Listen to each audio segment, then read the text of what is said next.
Bienvenue sur Reset ton assiette, le podcast qui déconstruit avec vous la diet culture et toutes les injonctions liées à notre apparence et à notre assiette. Je m'appelle Juliette, je suis détentrice du compte The Last Quiche sur Instagram, où je dénonce la culture des régimes et où je parle également d'alimentation intuitive, une approche thérapeutique à laquelle je suis officiellement formée par les fondatrices. Je suis ravie de vous avoir sur mon podcast et je vous souhaite une très bonne écoute. Hello les amis, bienvenue dans ce nouvel épisode de Reset ton assiette. Alors aujourd'hui, je voudrais faire un épisode sur ce que l'alimentation intuitive n'est pas. J'ai déjà fait un épisode sur l'alimentation intuitive, je crois que c'est un de mes premiers épisodes d'ailleurs, je crois que c'est le 3e, ouais, je pense, oui, j'en suis sûre. Ouais, c'est le 3e, donc le 3e. Donc si vous l'avez pas déjà écouté, bah vous avez du boulot, parce qu'il y en a plein en plus entre le 3e et celui-là, mais bon... Bref, en tout cas, si vous voulez savoir un peu ma philosophie autour de l'alimentation intuitive, écoutez le 3e épisode. Mais là, je voulais vraiment faire un épisode sur ce que l'alimentation intuitive n'est pas. Pourquoi cet épisode ? Alors franchement, c'est parce que j'en ai marre. Parce que j'en ai marre sur Instagram, je vois beaucoup de gens, de coachs, de je sais pas quoi, même d'autres gens, bref, qui disent pratiquer l'alimentation intuitive, et en fait, quand on regarde bien, ce n'est pas l'alimentation intuitive, en fait. Et du coup, je voudrais rappeler un peu ce que n'est pas l'alimentation intuitive pour qu'on soit clair et que vous soyez vous-même, en fait, à même de discerner si ce que vous voyez là dans vos contenus sur Insta, contenus YouTube, etc., est-ce que c'est vraiment de l'alimentation intuitive ? Donc du coup, c'est ce que j'aimerais expliciter dans cet épisode parce que moi, je trouve que des fois, c'est vraiment hyper galvaudé. Et donc, j'aimerais bien mettre un peu les points sur les i pour dire, bah voilà, ça, ce n'est pas l'alimentation intuitive. Si on vous promet ça, ce n'est pas l'alimentation intuitive, voilà.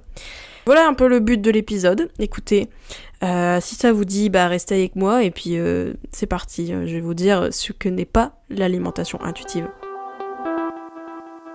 Alors déjà, l'alimentation intuitive, pour ceux qui ne situent pas ce que c'est vraiment une thérapie. C'est une thérapie pour rejeter la culture des régimes, pour vous libérer des injonctions, pour essayer en fait de manger normalement, c'est-à-dire manger intuitivement, c'est-à-dire manger comme vous pouviez manger quand vous étiez plus petit, tranquillement, etc.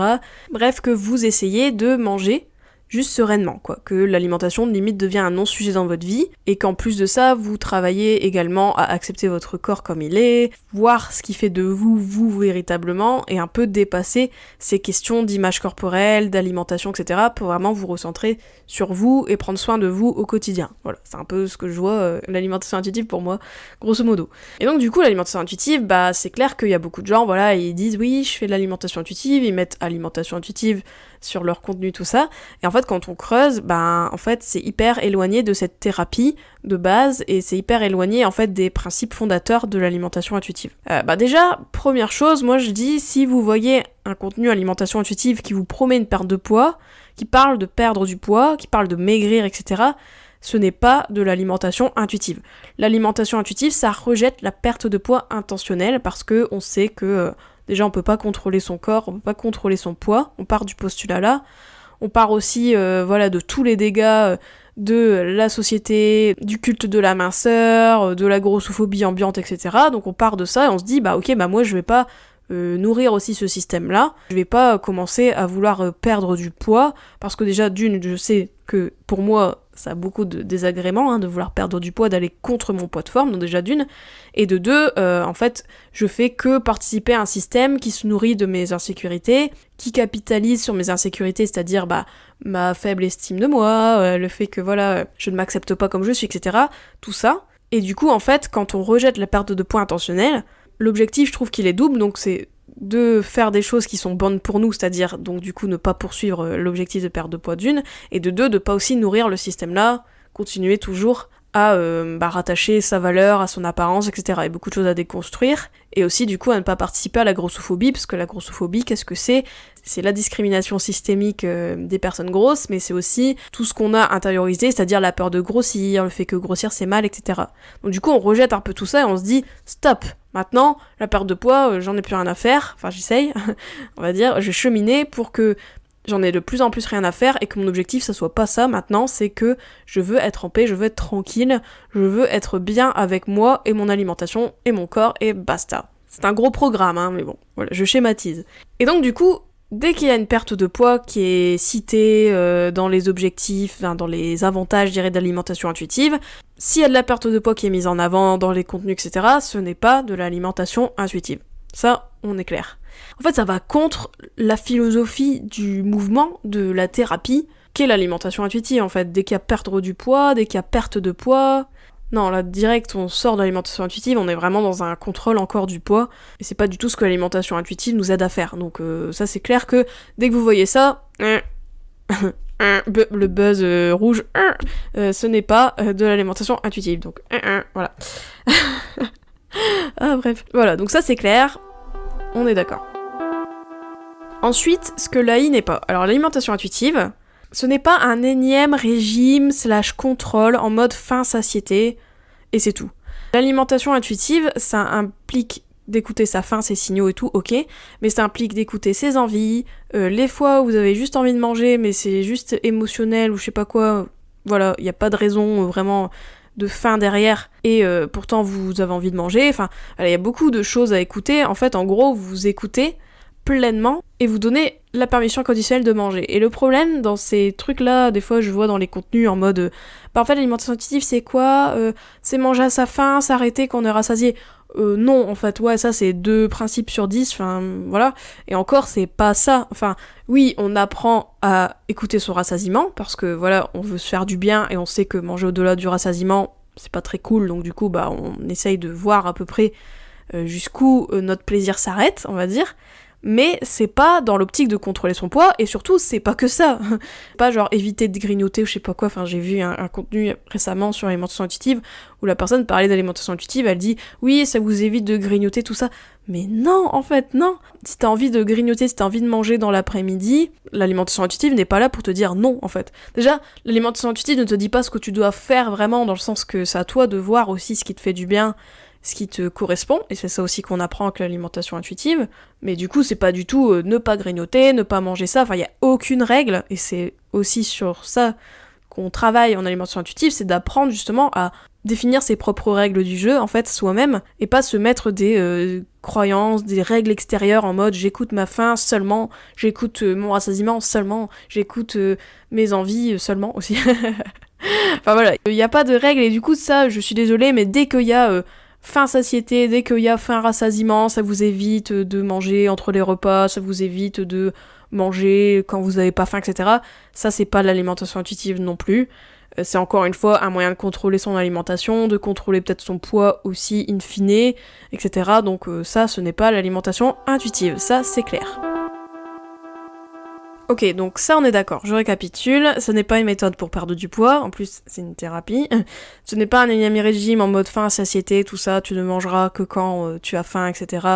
Ce n'est pas l'alimentation intuitive, en plus c'est une thérapie, hein, vraiment, c'est une thérapie globale, hein, donc ça englobe d'autres choses aussi. Et aussi, autre chose, je dirais que l'AI n'est pas, c'est une approche qui est centrée que sur les signaux corporels, du coup ça va un peu avec ma deuxième idée, parce que c'est pas juste les signaux corporels en fait. Il y a beaucoup de choses relatives à rejeter la culture des régimes. C'est très anti-culture des régimes, c'est très anti-grossophobie. C'est vraiment une approche qui remet les cartes sur la table un peu, qui balaye tout ce qu'on a déjà compris sur la santé, le poids, etc. Et qui dit stop, on arrête avec tout ça, on arrête la culture des régimes, la mentalité des régimes, avec tout ce que ça va avec, hein, la vision binaire, etc. Tout ça. La vision de culpabiliser dès qu'on mange en dehors des clous, tout ça on rejette, on rejette la perte de poids, et on voit en fait la santé plus globalement, et c'est pas juste les signaux en fait, c'est pas juste faim, satiété comme je disais tout à l'heure aussi, c'est vraiment quelque chose de militant et d'engagé quand même, l'alimentation intuitive. Moi je le dis hein, tout le temps, moi je trouve que c'est hyper engagé, c'est aussi hyper féministe, parce que voilà, c'est vraiment un peu en mode c'est bon meuf, prends ta place, ta valeur c'est pas que ton apparence, ta valeur c'est pas que ton poids, sors de ce système là qui fait croire que tu vaux pas un centime parce que tu fais pas tel poids, etc. Franchement on sort de ça, et du coup c'est vraiment pas que les signaux corporels. En plus de ça, comme je disais aussi tout à l'heure, y a aussi le mouvement, il y a aussi la nutrition, il y a plein de choses aussi qu'on voit. Moi je trouve que c'est très self-care en fait l'alimentation intuitive, et du coup c'est pas que des signaux corporels, juste ça. Et je trouve que aussi, si on garde que les signaux et qu'on parle pas de la culture des régimes, qu'on parle pas de la grossophobie, etc., moi je suis désolée, mais on passe genre à 80% à côté de l'alimentation intuitive en fait. Parce que tant qu'on n'a pas adressé ces sujets-là, tant qu'on parle pas de notre grossophobie intériorisée qu'on a tous, tant qu'on parle pas de l'éléphant dans la pièce, t'auras beau te centrer sur tes signaux corporels, en fait à quoi bon en fait, c'est encore une fois pour contrôler, c'est encore une fois pour faire style de s'écouter, mais au final tu rejettes pas le paradigme de base et du coup bah ça va toujours te polluer en fait tout ça. Toutes ces pensées de minceur, toutes ces pensées de valeur est égale apparence, tout ça, toutes ces pensées grossophobes, elles vont tout le temps en fait être là en trame de fond et tant qu'on les adresse pas, tant qu'on leur fait pas la peau un petit peu plus, ou du moins on n'a pas conscience qu'il y a tout ça derrière qui joue et qui est hyper fondateur de toutes nos croyances, on n'arrivera pas en fait à avancer vraiment. On arrivera peut-être ponctuellement, mais après ça va revenir parce que c'est ancré en nous. Donc du coup, cette déconstruction-là, ce côté militant engagé de l'alimentation intuitive, il doit être là en fait, et c'est pas que des signaux quoi, c'est pas que ça. Donc voilà, même si bien sûr je sais qu'il y a des approches qui sont similaires, hein, comme l'approche psychosensorielle du Goro, etc., qui parle un peu de grossophobie aussi, donc c'est bien, mais je trouve qu'il faut en mettre le paquet quoi. Si on reste à la surface des signaux de juste ne pas avoir de règles, etc., on passe à côté un peu de l'objectif de l'alimentation intuitive qui est hyper engagé et militant, et c'est ça aussi qui nous aide à nous libérer durablement, parce que si on n'a pas conscience de nos biais grossophobes, si on veut pas les déconstruire, si on est un peu en mode on met des œillères, etc., on n'adresse pas tout ça, et ben voilà, on se met pas face à tout ça, et ben on n'arrivera pas à avancer. Donc voilà, donc moi je trouve que c'est hyper important de garder cette dimension anti-culture des régimes et grossophobie, anti-diet culture, tout ça. C'est hyper important, et ça c'est pas quelque chose juste à garder de côté, à juste expliquer en 2 lignes et après dire bon bah on s'en fout dans le cheminement quoi, c'est pas vrai. Et en plus c'est des choses que toute votre vie je pense peuvent vous challenger, enfin je vais pas vous décourager, mais il y a toujours des moments où il y a des pensées grossophobes qui vont venir, et ça si on sait pas que c'est des biais grossophobes, si on veut pas forcément se demander pourquoi on pense ça, et si on n'est pas ouvert à la déconstruction, bah c'est clair que ça va toujours être en trame de fond, c'est clair, moi je le trouve hein.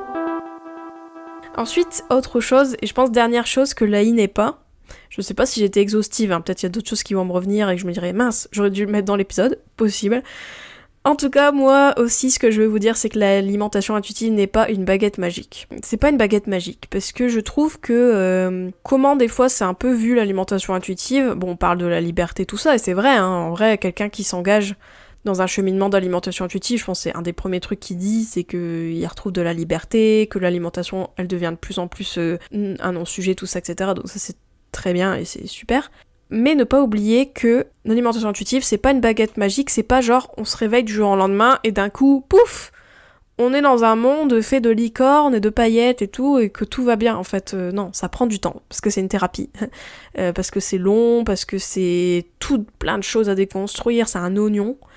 Et du coup, c'est clair que c'est pas en quelques mois, je dirais que oui, vous allez beaucoup avancer, mais c'est pas en quelques mois, même en une année ou je sais pas quoi, que vous allez être au bout. D'ailleurs, on n'est jamais vraiment au bout, c'est sûr, mais du coup, de garder ça en tête, en fait. Dès que vous vous engagez dans un process d'alimentation intuitive, dès que vous vous dites « Ah, les régimes, restrictions, c'est fini pour moi, les TCA, tout ça, je veux vraiment mettre ça derrière moi et je veux vraiment essayer de progresser sur, de cheminer dans le chemin de l'alimentation intuitive », de garder en tête que ça prend du temps, c'est pas une baguette magique, c'est pas genre ting, parce que je sais que en plus les régimes c'est ça aussi qu'ils vendent, ils vendent beaucoup ce côté perte de poids très rapide, on règle tes problèmes en 2-2, etc.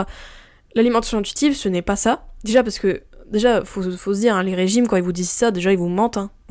Ouais c'est court terme leur approche, mais au final sur le long terme on reprend les poids perdus, etc. Donc même si ok tu perds du poids sur quelques semaines, etc., sur le long terme, t'es déglingué, donc voilà. En gros, ça te déglingue plein de choses, donc du coup, voilà, au final, in fine, c'est pas terrible. Donc bref, je trouve que c'est très mentalité des régimes de croire qu'il y a des solutions hyper rapides et faciles. Ça, c'est clair que l'alimentation intuitive, ce n'est pas facile, ce n'est pas rapide, ça prend du temps. Mais les bénéfices sur le long terme sont durables, en fait. C'est pas court-termiste, l'alimentation intuitive, c'est très long-termiste, c'est un cheminement, faut accepter en fait que ça prend du temps, faut accepter que tu vas pas te réveiller du jour au lendemain, tout d'un coup, révélation, voilà, et en plus de ça, non seulement ça prend du temps, etc. Mais en plus de ça, souvent, l'alimentation intuitive, donc ok, c'est un suivi qui est hyper bénéfique, mais qui souvent aussi peuvent amener à d'autres suivis en complément, c'est-à-dire peut-être un suivi psychologique, parce que des fois on se rend compte que, une fois qu'on a un peu remis le carte sur table par rapport aux croyances qu'on a sur l'alimentation, tout ça, des fois on peut voir qu'au final il y a des choses, peut-être il y a d'autres choses qui tiennent du psychologique et que peut-être on peut voir en alimentation intuitive, mais qui au final seraient hyper profitables pour vous si elles étaient traitées entre guillemets, si elles étaient un peu vues par un psychologue, ou etc., ou un autre thérapeute en fait. Et souvent c'est ce qu'on dit, l'alimentation intuitive c'est hyper bien comme thérapie, c'est une thérapie très complète, et on peut juste faire ça entre guillemets, mais c'est vrai que des fois on y gagne aussi à, pourquoi pas, faire d'autres thérapies en complément, faire d'autres, voire explorer d'autres choses qui peuvent nourrir l'alimentation intuitive, mais qui du coup en fait, ça aboutit en fait, si on prend d'autres suivis, à avoir un suivi pluridisciplinaire. Et la pluridisciplinarité, c'est quelque chose qu'en alimentation intuitive, on n'est pas contre, quoi. Ça c'est clair. On peut même vous encourager en fait à voir des psychologues et tout si on voit que il y a des choses qui sont au-delà de l'alimentation intuitive et qui du coup vous aideraient encore plus à ancrer, je dirais, votre cheminement, à vous aider, etc. Voilà, donc c'est clair que c'est pas une baguette magique, ça prend du temps, et donc il y a beaucoup aussi de choses à voir, c'est-à-dire en termes d'ambivalence, tout ça, parce que des fois, on a envie de retourner sa veste, parce que ça va pas assez vite pour nous, des fois on se met la pression, etc. Donc vraiment, gardez en tête que ce n'est pas une baguette magique. Si quelqu'un vous dit j'ai la clé pour toi, j'ai la solution ultime, en X mois, tu auras tel résultat, c'est un peu du charlatanisme. C'est un peu charlatan, quoi, je veux dire... Oui, on peut vous aider, moi je le dis, moi l'alimentation intuitive, moi je vous dis avec mon suivi par exemple, mon accompagnement, je sais que vous pouvez vraiment progresser, vous pouvez vraiment être sur le chemin en fait. Moi je le vois dans mes accompagnements, et c'est souvent ce que je dis d'ailleurs dans mes accompagnements, moi je suis un peu là, enfin je trouve les suivis aussi en général, mais moi ma vision de mon accompagnement c'est surtout vous mettre un peu des roulettes à votre vélo en fait, et comme ça je vous lance. C'est un peu vous lancer, votre chemin il sera jamais fini, et ça c'est vraiment quelque chose à garder en tête, et oui, vous pouvez arriver à beaucoup de choses en quelques séances, etc., c'est clair. Moi, je le vois avec les filles que j'accompagne, en quelques séances, elles se dévoilent, elles envoient valser plein de trucs, et je suis hyper contente, et je fais « Waouh, bravo !» tout ça, je suis en extase devant tout ce qu'elles font. Mais c'est clair que ça prendra du temps pour que tout ça, ça s'ancre sur le long terme. Moi, je le dis toujours aux filles que j'accompagne, si vous avez besoin d'autres séances après l'accompagnement, comme je le vois, le pack que je mets en place actuellement, etc., c'est carrément ok, et n'importe quel thérapeute, même quand vous faites une thérapie avec un psy, vous allez faire plusieurs séances, tout ça, etc., peut-être que vous allez régler plein de choses, mais peut-être que des fois ça va revenir, peut-être que des fois vous allez avoir des fragilités, et là vous pourrez aller revoir votre psy en fait. Et c'est pareil pour moi aussi, je trouve que n'importe quel accompagnement, je trouve qu'on peut pas dire voilà, hop, tant de séances, c'est plié, non en fait on chemine toujours. Et il y a beaucoup aussi de cheminement à faire en dehors des séances, voilà, et c'est un gros travail en fait, c'est pas juste quelqu'un qui arrive avec une solution, il vous la donne, et il vous dormez sur vos deux oreilles et vous avez plus rien à faire entre guillemets. Ça c'est vraiment quelque chose qui n'est pas viable et qui est pas vrai en fait. Donc voilà, donc c'est clair que c'est pas une baguette magique, ça prend du temps, et plus vite vous aurez compris ça, plus vite vous mettrez pas la pression, et plus vite, justement, vous allez vous lâcher la grappe et vraiment avoir des changements durables. Parce que se mettre la pression, c'est le pire des fois, je trouve. Se mettre trop de pression, se mettre un objectif temporel, etc. Moi, je trouve ça hyper culpabilisant et hyper pas aidant, en fait. Voilà.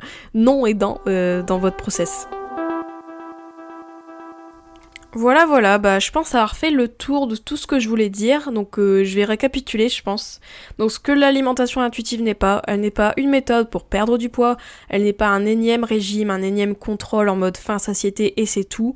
Elle n'est pas non plus une approche centrée que sur les signaux du coup, et sans contenir aussi tout l'aspect anti-culture des régimes et anti-grossophobie, sans l'aspect militant, etc. C'est clair que c'est hyper fondateur et central à l'alimentation intuitive.